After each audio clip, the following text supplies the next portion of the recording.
Charge particle অর্থাৎ আধান কণা।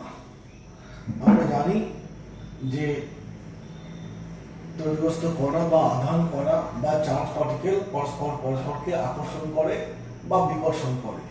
যদি আধান দুটো একই জাতীয় হয়, অর্থাৎ দুটি প্লাস বা দুটি মাইনাস বা ঋণাত্মক আধান দুটি হোক বা দুটি ধনাত্মক আধান হোক, যদি সমজাতীয় আধান হয় পরস্পরকে বিকর্ষণ করবে। আর বিপরীতজাতীয় আধান অর্থাৎ একটা হচ্ছে ধনাত্মক আধান আর একটা ঋণাত্মক আধান, তারা পরস্পরকে আকর্ষণ করবে। তো এই আকর্ষণ বা বিকর্ষণ যে যাই করুক, সেই আকর্ষণ বা বিকর্ষণ বলের পরিমাপ করার জন্য আমরা কুলম্বের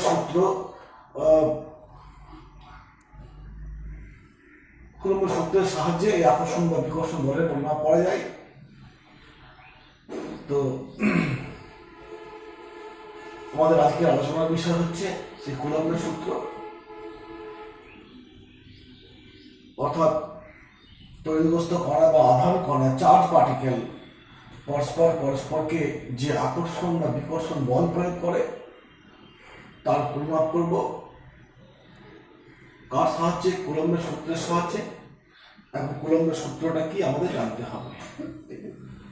তো ফার্স্টে আসা যাক যে আমাদের প্রকৃতি তৈরি হয়েছে দুটো সত্তা নিয়ে, একটা হচ্ছে ম্যাটার আর একটা হচ্ছে এনার্জি, পদার্থ আর শক্তি। এই পদার্থ আর শক্তি বৈশিষ্ট্য মোটামুটিভাবে প্রায় একই রকম, তাই আমরা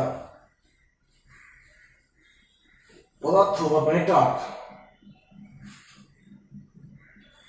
পরস্পরকে আকর্ষণ করে এ সম্পর্কে আমরা নিউটনের কুলম্বের সূত্র নিউটনের মহাকর্ষ সূত্র বা লজ অফ গ্র্যাভিটেশন, সেখান থেকে আমরা জানতে পারি যে পদার্থ কণা পরস্পরকে আকর্ষণ করে। আর সেই আকর্ষণের ক্ষেত্রে আমরা জেনেছি যে আকর্ষণ বল হয় আর দুটো বস্তু কণার মধ্যে ভর যদি m1 m2 হয়, তাহলে এই আকর্ষণ বলটা ওদের ভরের গুণফলের সমানুপাতিক। আর এদের মধ্যে দূরত্ব যদি r হয়, দূরত্বটা হচ্ছে r হলে f সমানুপাতিক r², দূরত্বের বর্গের সূত্র। এবং এই দুটোকে একত্রিত করে কি পাওয়া যায়? m1 m2 by r², f সমান, এটা গ্র্যাভিটেশনাল ফোর্স অবশ্যই, g লিখলাম, g m1 m2 by r²। অর্থাৎ পদার্থের মধ্যে যে আকর্ষণ বল কাজ করে, বিজ্ঞানী নিউটন সে আকর্ষণের বলের পরিমাপ করেছিলেন যে আকর্ষণ বলটা বস্তু দুটোর ভরের গুণফলের সমানুপাতিক, দূরত্বের বর্গের ব্যস্তানুপাতিক, এবং এখান থেকে এরকম একটা বলের রাশিমালা পেয়েছিলেন। বিজ্ঞানী কুলম্ব ঠিক এই কনসেপ্ট থেকেই আধানের মধ্যে যে আকর্ষণ বল এবং বিকর্ষণ বল কাজ করে তার পরিমাপের জন্য সূত্র বা সমীকরণ তৈরি করলেন। এরকম সূত্র, আগে বিবৃতিটা বলি যে এটা একটা বিন্দু আধান, পয়েন্ট চার্জ, অন্য একটা পয়েন্ট চার্জ q1 q2 পরস্পর থেকে r দূরত্বে আছে, দূরত্ব হচ্ছে r।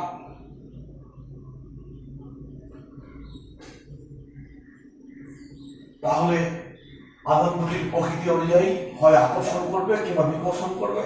আমি এখানে দুটি প্লাস লিখলাম, মানে বিকর্ষণ করবে, অর্থাৎ এই আধান একে বিকর্ষণ করে সরিয়ে দেবে, আবার এই আধান একে বিকর্ষণ করে এদিকে সরিয়ে দেবে।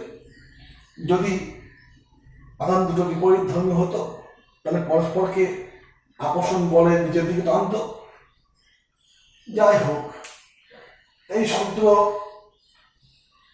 কুলম্বের সূত্রটা এই নিউটনের মহাকর্ষ সূত্রের অনুরূপভাবে বিজ্ঞানী কুলম্ব বললেন যে আধান দুটির মধ্যে যে আকর্ষণ বা বিকর্ষণ বল কাজ করে, সেই বলের মান আধান দুটির গুণফলের সমানুপাতিক এবং আধান দুটির দূরত্বের বর্গের ব্যস্তানুপাতিক। যদি দুটোকে একত্রিত করে দেওয়া হয় তাহলে কি লিখব, Q1 by Q2 by R square. অতএব F সমান একটা ধ্রুবক C ড্যাশ বললাম, ধ্রুবকটাকে Q1 Q2 by R square. এটা হলো বলের রাশিমালা। এখানে C কে বলা হয় Coulomb's constant. Coulomb's constant.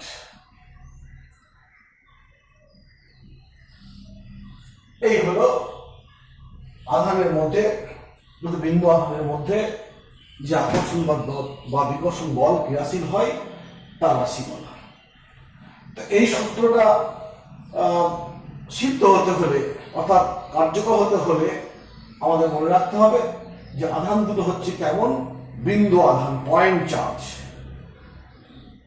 Actually point charge তো মানে কি, যার ডাইমেনশন খুব কম।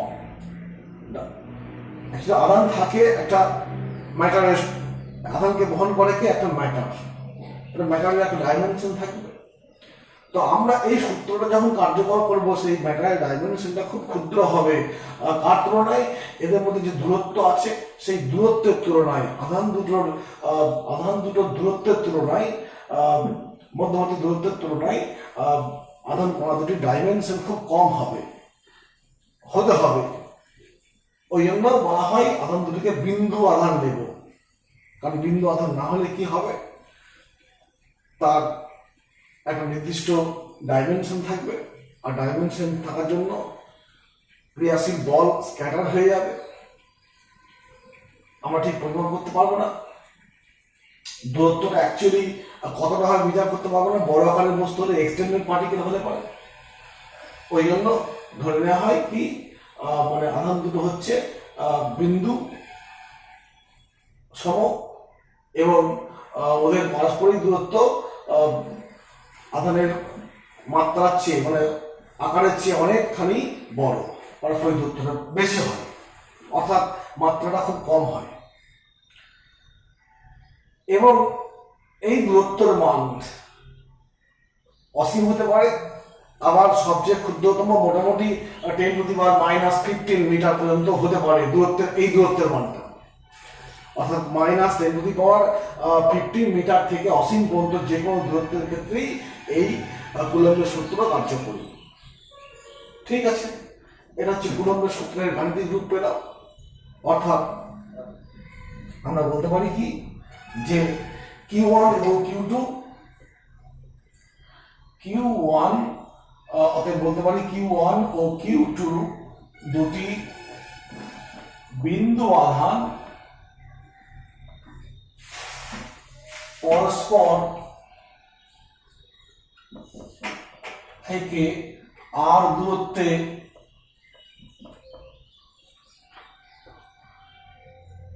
অবস্থান করবে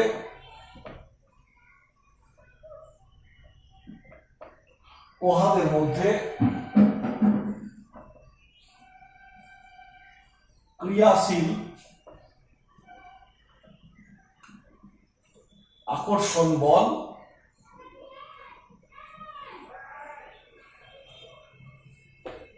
F সমান C dash Q1 Q2 by R square. যেখানে বললাম এই সিটা হচ্ছে কি কুলম্বস কনস্ট্যান্ট, এবং এই কুলম্ব কনস্ট্যান্টের মান নির্ভর করে কার উপরে, এক হচ্ছে মাধ্যমের উপরে, 2 নম্বর আমি কোন একক ইউজ করছি, এককের ব্যবহৃত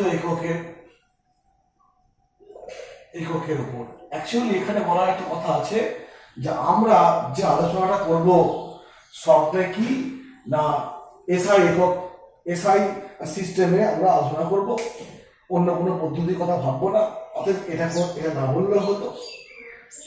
ঠিক আছে, যাই হোক, কুলম্বের কনস্ট্যান্ট নির্ভর করে মাধ্যমের উপর আর এককের উপর। আমরা আস্তে আস্তে দেখব কিভাবে নির্ভর করে। তো এই কুলম্বের কনস্ট্যান্টটা কি হবে নির্ভর করতে গিয়ে, নির্ণয় করতে গিয়ে আমরা আর একটা রাশির সম্পর্কে জানতে হবে। সেটা হচ্ছে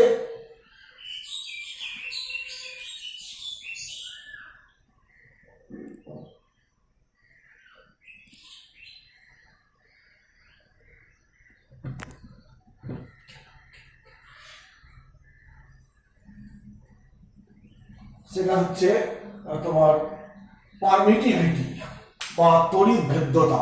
পারমিটিভিটি বা তড়িৎ ভেদ্যতা কি বললাম, যে এই কুলম্বস কনস্ট্যান্টের মান বা এর এক্সপ্রেশন খুঁজতে গিয়ে আমাদের আরেকটা রাশির কথা করতে হবে, সেটা হচ্ছে পারমিটিভিটি। বাংলায় বলা হয় তড়িৎ ভেদ্যতা। অবশ্যই কার? মাধ্যমের মাধ্যমের তড়িৎ ভেদ্যতা বা পারমিটিভিটি কি জানতে হবে। পারমিটিভিটি বা তড়িৎ ভেদ্যতা।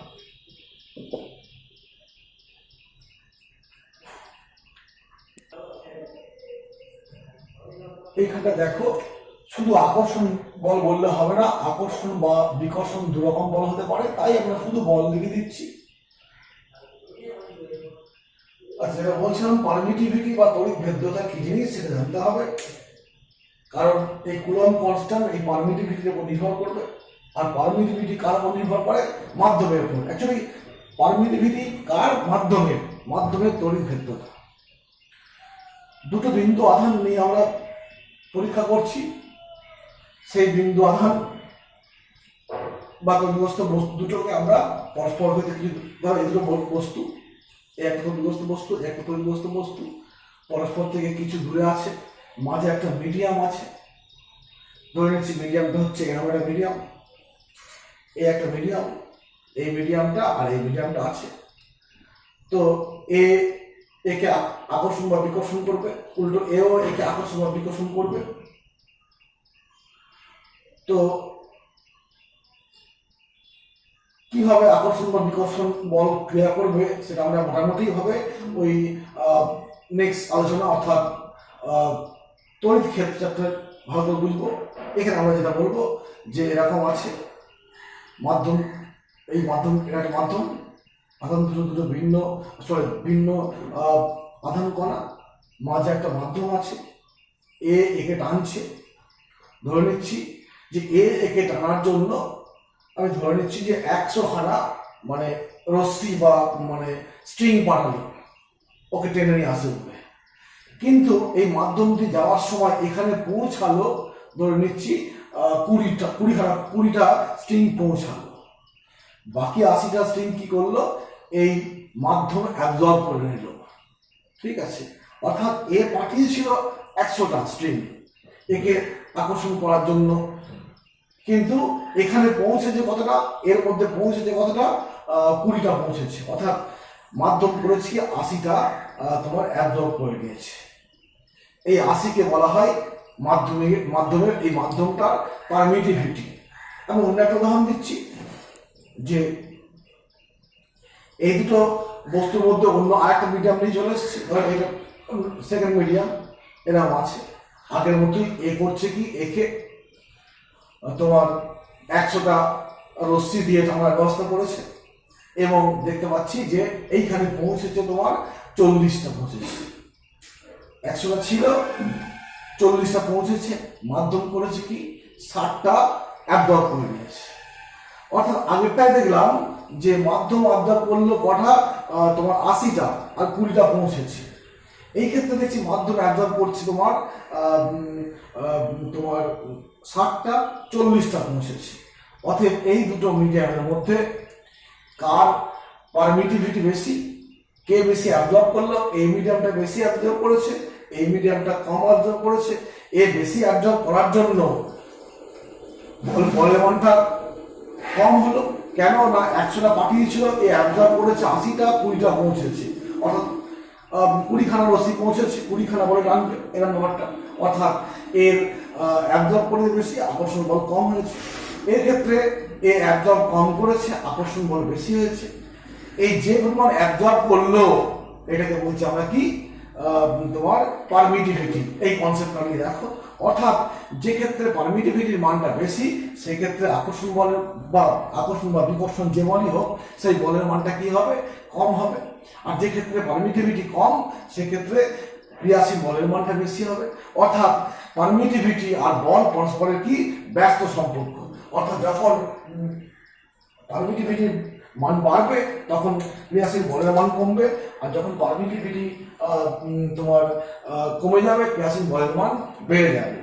অর্থাৎ পারমিটিভিটি এবং তোমার কি বলবো, ক্রিয়াশীল বল পরস্পরের ব্যস্ত সম্পর্ক। আমরা দেখব যে বিভিন্ন মাধ্যম নিয়ে পরীক্ষা করব আধান দুটির মাঝে। সেখানে বায়ু মাধ্যম থাকবে, অনেক সময় বায়ু নেই। ধরো আমি কথাই বলছি, ভূপৃষ্ঠ থেকে অনেক উপরে উঠছি, একটা সময় তো বায়ু লেয়ার কমে যায়, সেখানে কি আছে জানি না, মোটামুটি বায়ু নেই, মানে শূন্য মাধ্যম ধরে নেওয়া হয়, ফ্রি স্পেস।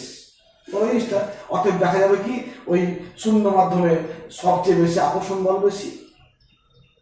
বায়ু মাধ্যমকে আমরা শূন্য বলে চালাই, বাকি অন্য কোনো মাধ্যমে কি হবে, তোমার আকর্ষণ বলের মানটা কমে যাবে। অর্থাৎ শূন্য মাধ্যমে পারমিটিভিটির মানটা কম, আর অন্য যে কোনো মাধ্যমে পারমিটিভিটির মানটা বেশি। তো এই পারমিটিভিটিকে আমরা প্রকাশ করবো একটা চিহ্ন দিয়ে। এর একটা চিহ্ন এই এর মতো দেখতে, এর নাম হচ্ছে কি এপসিলন, EPSLON, এপসিলন। বলো যদি তোমার ফ্রি স্পেসে হয়, শূন্য মাধ্যমের ক্ষেত্রে বলবো কি, শূন্য মাধ্যমে আমরা ওটাকে প্রকাশ করবো এপসাইলন নট বা এপসাইলন জিরো দিয়ে। এপসাইলন নট বা এপসাইলন জিরো, এটাকে এরকম ভাবে প্রকাশ করা হয়, এরকমও বলা হয়, মোটামুটি একটা বললেই হবে। এটা বলবো কি, উচ্চারণটা বলবো কি এপসাইলন জিরো বা এপসাইলন নট, শূন্য মাধ্যমের মানে তড়িৎ ভেদ্যতা। কি আলোচনা পেলাম যে তড়িৎ ভেদ্যতা যদি বেশি হয় আকর্ষণ বল কম হবে, তড়িৎ ভেদ্যতা কম হলে কি হবে, ওই পারমিটিভিটির মানটা যদি কম হয় তাহলে কি হবে, তোমার বলের মানটা বেশি হবে, পারমিটিভিটি বেশি হলে বলের মান কম হবে। এই হলো একটা ব্যাপার। আর একটা ব্যাপার আসছি, সেটা হচ্ছে কি না, একটা যে বিন্দু আধান বললাম, আধান কণা বললাম, এই আধান কণাটা আছে, ভালো করে বলি। ধরো বিন্দু ক্ষেত্র বলছি, তো ধর এই বিন্দু আধানটা আছে, এর চারিদিকে কি হবে, বলের প্রভাব থাকবে, এদিকে আছে, এদিকে আছে, এদিকে আছে, সব দিকে আছে। অ্যাকচুয়ালি এর চারিদিকে কতখানি অ্যাঙ্গেল তৈরি করে, 360 ডিগ্রি অ্যাঙ্গেল তৈরি করে, বা 4 পাই অ্যাঙ্গেল তৈরি করে। অর্থাৎ 4 পাই ডিরেকশন তৈরি হয়, সব ডিরেকশনে এর প্রভাব, এর আধানটার প্রভাব, মানে যে তৈরি ক্ষেত্র তৈরি করবে, ক্ষেত্রটা পরে বলবো আমরা, তৈরি ক্ষেত্র তৈরি করবে, সেই ক্ষেত্রের প্রভাব সব দিকেই আছে। আমি তো করেছি অন্য একটা বস্তুকে কোনো একটা নির্দিষ্ট পার্টিকুলার ডিরেকশনে রেখেছি, অর্থাৎ এই ডিরেকশনটা কাজ করছে, বাকি ডিরেকশনগুলো এখানে কোনো প্রভাব বিস্তার করছে না। অতএব আমি যদি 4 পায়ের জন্য বলের মান 1 ধরি, 4 পাই, অর্থাৎ এই মানে আধানটা চারিদিকে যে তড়িৎ ক্ষেত্র বা ক্রিয়াশীল বল তৈরি করবে, বলের প্রভাব সৃষ্টি করবে, তার মান যদি আমি 1 ধরি, অতএব বলতে পারি 4 পাই ডিরেকশনের জন্য কি হলো, 1 পাচ্ছি বল। অতএব একটা ডিরেকশন, কেন, আমি তো এইখানে একটা বস্তু আছে, এইখানে একটা বস্তু আছে, এই নির্দিষ্ট একটা দূরত্ব কথা ভাবছি, অর্থাৎ একটা দূরত্বের জন্য তোমার বলের মানটা কমে যাবে। অর্থাৎ এইভাবে লেখা হয় তোমার, এই যে কুলম্ব কনস্ট্যান্টটা লিখবো কি 1/4 পাই। কেন, দেখো একটু বলি, যে 4 পাই ডিরেকশনের জন্য 1 মানে কি, মানে সম্পূর্ণ মানটা, ওর যে প্রভাবিত করার মানটা, প্রভাবিত হওয়া বা প্রভাবিত করার মান, অর্থাৎ তড়িৎ ক্ষেত্রের মান আমি 1 ধরছি, বা ক্রিয়াশীল বলের মান 1 ধরলাম, ঠিক আছে। তো এই আধান কণাটার চারিদিকে আছে, আর চারিদিক মানে কি 4 পাই ডিরেকশন, 4 পাই ডিগ্রি, 4 পাই অ্যাঙ্গেল তৈরি করছে, সেই 4 পাই অ্যাঙ্গেলের জন্য এক মানের বল ক্রিয়াশীল হবে। অতএব আমার তো আছে তো যে কোনো একটা ডিরেকশন, মানে এইখানে চারদিকে 4 পাই আছে, এর চারদিকে কি আছে 4 পাই আছে, কিন্তু আমি নিচ্ছি শুধুমাত্র একটা ডিরেকশনের কথা ভাবছি। অতএব 4 পাই ডিরেকশনের জন্য যদি 1 হয়, একটা ডিরেকশনের জন্য কথা হবে 1/4 পাই। অতএব এই যে ব্যাপারটা পাচ্ছি যে সি কুলম্ব কনস্ট্যান্টকে এইভাবে প্রকাশ করবো 1/4c। আর এখানে দেখো যে সি এর মান বাড়লে এফ এর মান কি হবে, বাড়বে। যেহেতু ইপসাইলনের মানের সঙ্গে এফ এর ব্যস্ত সম্পর্ক, তাই এইখানে এই ইপসাইলনটাকে এইখানে বসিয়ে দেওয়া হয়। অর্থাৎ ইপসাইলনের মান বাড়লে সি এর মান কমবে, আর সি এর মান কমলে এফ এর মান কমবে। আলটিমেট কি হচ্ছে, ইপসাইলনের মান কমলে এফ এর মান বাড়বে, ইপসাইলনের মান বাড়লে এফ এর মান কমবে। আবার আমরা বলছি যে ইপসাইলন বা তড়িৎভেদ্যতা কি বললাম, যে ওর ক্রিয়াশীল বলের প্রভাবটাকে মাধ্যম করে কি কিছুটা অ্যাবজর্ব করে নেয়। শূন্য মাধ্যম বা ফ্রি স্পেস খুব কম অ্যাবজর্ব করে, অন্য যে কোনো মাধ্যম বেশি অ্যাবজর্ব করে। তো যদি একটা মাধ্যমের তড়িৎভেদ্যতা বেশি হয় তাহলে কি হবে, ওই আমি স্ট্রিং এর কথা আলোচনা করলাম যে 100টা পাঠিয়েছিল, মাধ্যম 80টা অ্যাবজর্ব করেছে, 20টা অন্য বস্তুকে টানতে সাহায্য করেছে। অতএব মাধ্যমটা পারমিটিভিটি 80। অতএব যদি মাধ্যমটা পারমিটিভিটি 80 থেকে বাড়িয়ে 60 করা হয়, আকর্ষণ বলের মান বা বিকর্ষণ বলের মান বাড়বে। অতএব আমি ওই ব্যাপারটাকে বলেছি তোমার পারমিটিভিটি। অর্থাৎ পারমিটিভিটির মান বাড়লে ক্রিয়াশীল বলের মান কমবে, ব্যস্ত সম্পর্ক। আবার এই যে কনসেপ্টটা বললাম যে আমার হচ্ছে একটা নির্দিষ্ট ডিরেকশনে যে বলটা, সেই বলটা ভাবতে হবে। কেন না, একটা আধান থেকে সব দিকেই লাইনস অফ ফোর্স বেরিয়ে আসে, বলের রেখা বেরিয়ে আসে। আমি শুধু একটা ডিরেকশনের বলকে ব্যবহার করছি। অতএব 4 পাইয়ের জন্য মোট বল থাকে, একটা ডিরেকশনের জন্য কথা হবে 1/4 পাই, তাহলে সি সমান 1/4 পাই। অতএব দেখো যে এই সিটা হচ্ছে এফ এর সঙ্গে সমানুপাতে আছে। আবার একটু আগে দেখালাম যে এই এফ, আর একটু আগে কি দেখালাম যে এফ আর তোমার 1/ইপসাইলন, অর্থাৎ ইপসাইলনের সঙ্গে এফ হচ্ছে ব্যস্ত সম্পর্ক, সি এর সঙ্গে এফ হচ্ছে কি সরল সম্পর্ক। অতএব অ্যাকচুয়ালি সি আর ইপসাইলন ব্যস্ত সম্পর্ক, তাই আমি ইপসাইলনটাকে এখানে বসিয়েছি। অর্থাৎ এইটা হচ্ছে তোমার কুলম্ব কনস্ট্যান্টের মান পেয়ে গেলাম। এখানে 4 পাই একটা রাশি, ইপসাইলন হচ্ছে মাধ্যমের কি মাধ্যমের তড়িৎভেদ্যতা। অতএব এই সমীকরণটাকে আমি লিখবো এখন এফ সমান 1/4 pi epsilon Q1 Q2 by R square. এইখানে এম দিচ্ছি, এইখানে এম, মানে কোনো একটা মিডিয়াম, ইপসাইলনটা কোনো একটা মিডিয়ামের ইপসাইলন, আর সেই মিডিয়ামে হচ্ছে কি বলটা হচ্ছে এইটা হচ্ছে তোমার অ্যাকচুয়াল বল পেয়ে গেলাম, এবার যদি আমি ওটা কি শূন্য মাধ্যমের কথা ভাবি, আমি এই পাঁচটাকে মুছে দিচ্ছি।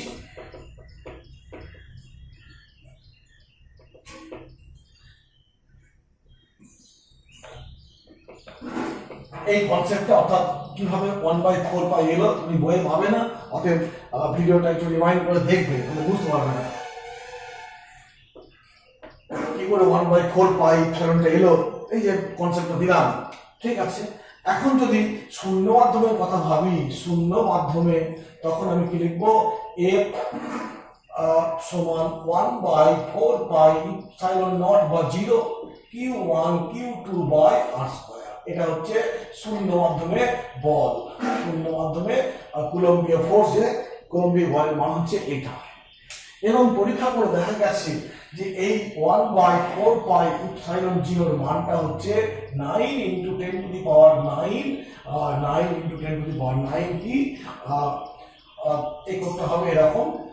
তাহলে দেখো এটা যদি এখানে থাকে, এই করতে হবে তোমার এ করতে হবে 4 পাই করতে হবে মিটার স্কয়ার কুলম্ব -2। দেখো তো হচ্ছে কিনা ঠিক। এটা পরীক্ষা করে দেখা যাচ্ছে মানটা মনে রাখবে, বেশিরভাগ ক্ষেত্রে খায় রাখবে, কারণ এত জটিল মান না বসিয়ে এটা করলেই হবে। এবং এখান থেকেও এই মানটা বসানো যায় 8.85 10⁻⁻12। সেক্ষেত্রে এটা উল্টে যাচ্ছে, অর্থাৎ C square metre to newton, এটা মিটার -1।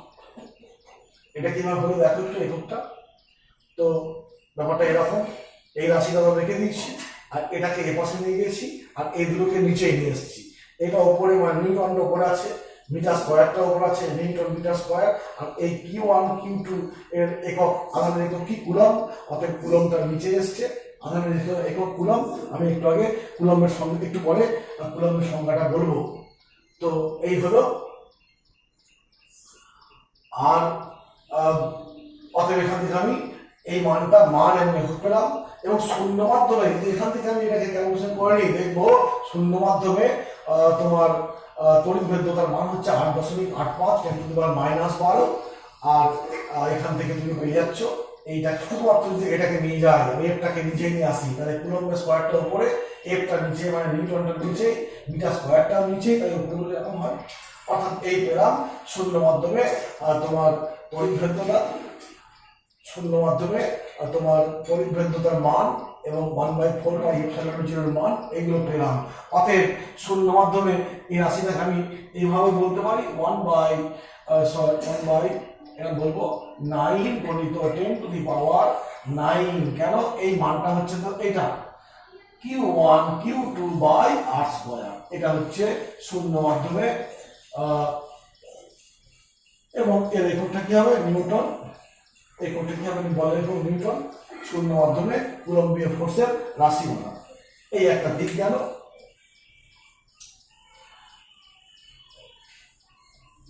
শূন্য মাধ্যমে কুলম্বীয় ফোর্সের রাশিমালা। আচ্ছা, এইখানে থাক। এইবার আসি আমি অন্যদিকে একটা আসি, যে পেলাম কোন একটা মাধ্যমে তড়িৎ ভেদ্যতাকে আমি μ0 দিয়ে প্রকাশ করছি, মিউ দিয়ে প্রকাশ করছি, সরি ইপসাইলন m দিয়ে প্রকাশ করছি।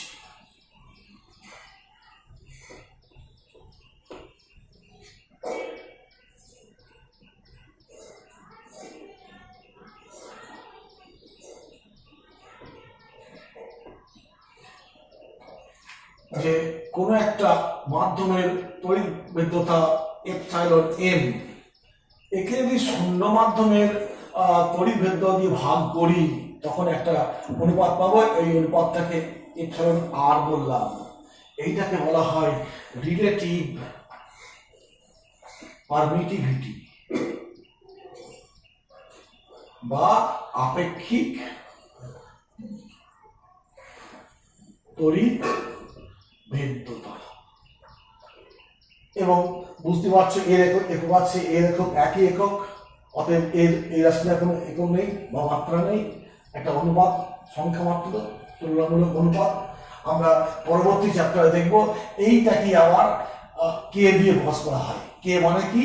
পরাবিদ্যুৎ ধ্রুবক, পরাবিদ্যুৎ বা পরাবৈদ্যুতিক যা বলবে ধ্রুবক, পরাবিদ্যুৎ বা পরাবৈদ্যুতিক ধ্রুবক, বা ইংরেজিতে বলা হয় ডাই ইলেকট্রিক কনস্ট্যান্ট।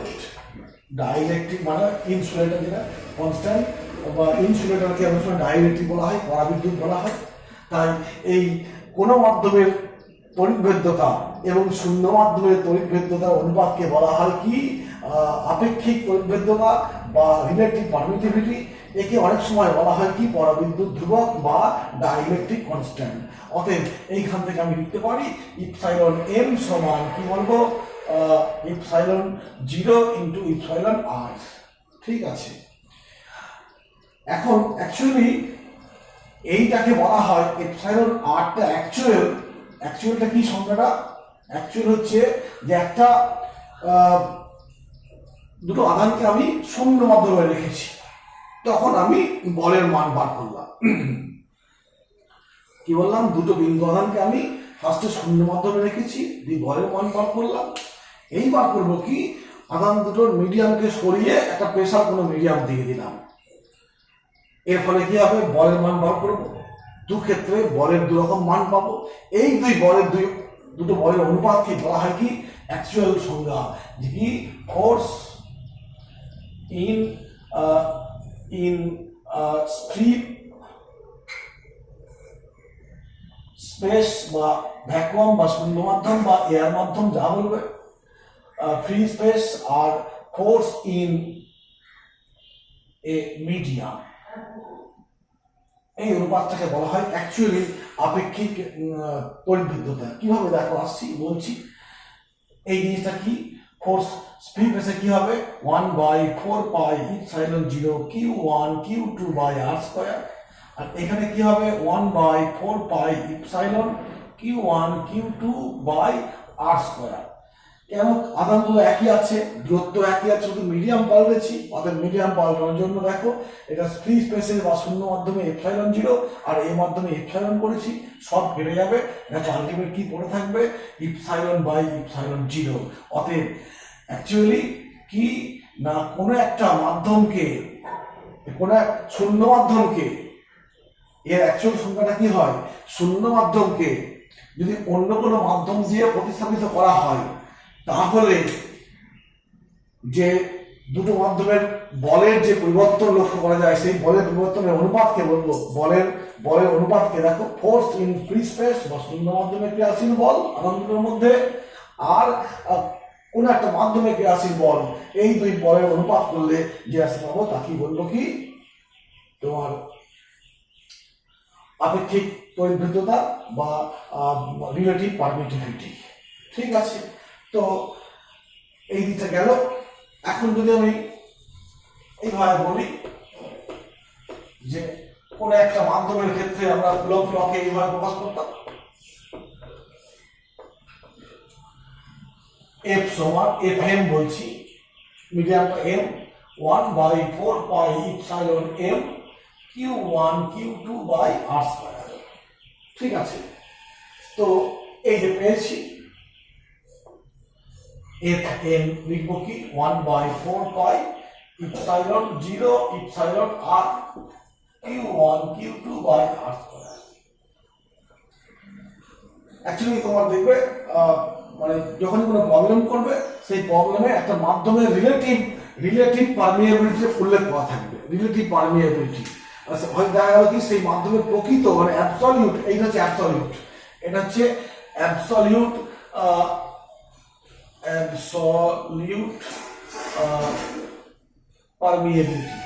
পারমিটিভিটি, এটা প্রকৃত একটা মাধ্যমের প্রকৃত কি, এটা হচ্ছে প্রকৃত তড়িৎভেদ্যতা, এটা হচ্ছে আপেক্ষিক। তো তোমার যখনই কোনো কোশ্চেন করবে, বেশিরভাগ ক্ষেত্রে এই জিনিসটা দেওয়া আছে, দরকার তোমার এই জিনিসটা। আমি তো এই মানটা জানি, ইপসাইলন 0 মানটা আমি জানি কত, সেটা 8.85 10⁻⁻12। অতএব এই মানটা আমার মুখস্থ থাকবে সবসময়, আর তোমার যে কোশ্চেন বা প্রবলেম নিয়ে আলোচনা করবো সেখানে এই মানটা দেওয়া থাকবে। দরকার কোনটা, এইটা। অর্থাৎ এই যে সমীকরণ পেয়ে সেখান থেকে, অর্থাৎ আমি এই কুলম্বের ফোর্সের সমীকরণটা আবার একটু পাল্টে ফেললাম, কি Fm সমান 1/4 এই জিনিসটা চলে আসছি।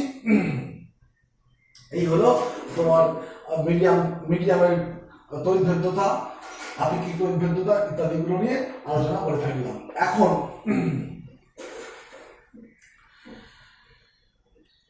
যদি বলা হয় শূন্য মাধ্যমে তড়িৎভেদ্য আপেক্ষিক বা রিলেটিভ পারমিটিভিটি কত, কি করব, ইপসাইলন আর ব্র্যাকেটে লিখব কি ফ্রি স্পেস সমান লিখব, এইটা মানে কি, এইটা মানে এইটা, তো উপরটা কি একটা মাধ্যমের তড়িৎভেদ্যতা বা শূন্য মাধ্যমের তড়িৎভেদ্যতা। তো এখানে আমার মাধ্যমটা কোন মাধ্যম, ফ্রি স্পেসের কথা ইপসাইলন 0, আবার নিচে ইপসাইলন 0 আছে। অতএব কি হলো এইটা, অতএব কোন শূন্য মাধ্যমে তড়িৎভেদ্যতা ইপসাইলন r সমান কত 1, শূন্য মাধ্যমে তড়িৎভেদ্যতা মান হচ্ছে ইপসাইলন r সমান 1। বাকি যে কোনো মাধ্যমের ক্ষেত্রে কি করব, অন্য যে কোনো মাধ্যমে কি হবে, অন্য যে কোনো মাধ্যমে ইপসাইলন আরটা কি হবে, গ্রেটার ইকুয়াল টু 1। অতএব নিচেই বেশি হচ্ছে মানে কি, বলের মান কমে যাচ্ছে, অর্থাৎ শূন্য মাধ্যম অপেক্ষা অন্য যে কোনো মাধ্যমে কি হয়, ক্রিয়াশীল আকর্ষণ বা বিকর্ষণ যে মানই হোক সেই বলের মান কমে যায়। কেন না, শূন্য মাধ্যমের ক্ষেত্রে এটা হচ্ছে 1, আর অন্য কোনো মাধ্যমে ইপসাইলনের মান 1-এর চেয়ে বেশি হবে। এখন শূন্য মাধ্যমের ক্ষেত্রে তো 1 হয়ে গেছে, তাহলে এটা পড়ে থাকবে। অতএব অন্য যে কোনো মাধ্যমের ক্ষেত্রে 1-এর থেকে বেশি মান বসালেই ক্রিয়াশীল বলের মান কমে যাচ্ছে। অর্থাৎ এটা বলতে পারি যে অন্য যে কোনো মিডিয়ামের ক্ষেত্রে ইপসাইলন আর এর মান 1-এর থেকে বেশি। শূন্য মাধ্যমে ইপসাইলন আর এর মান হচ্ছে 1, এবং ইপসাইলন আর এর কি একক কত, এককহীন রাশি, মাত্রাহীন রাশি। কেন, ওটা দুটো ইপসাইলনের অনুপাত অ্যাকচুয়ালি। ঠিক আছে, এখন ভিডিওটা একটু লেন্থি হয়ে গেছে, আমরা ভিডিওটা অফ করছি, দিয়ে কন্টিনিউ করবো নেক্সট ভিডিওতে, নাহলে আপলোড করার সমস্যা হয়ে যাচ্ছে।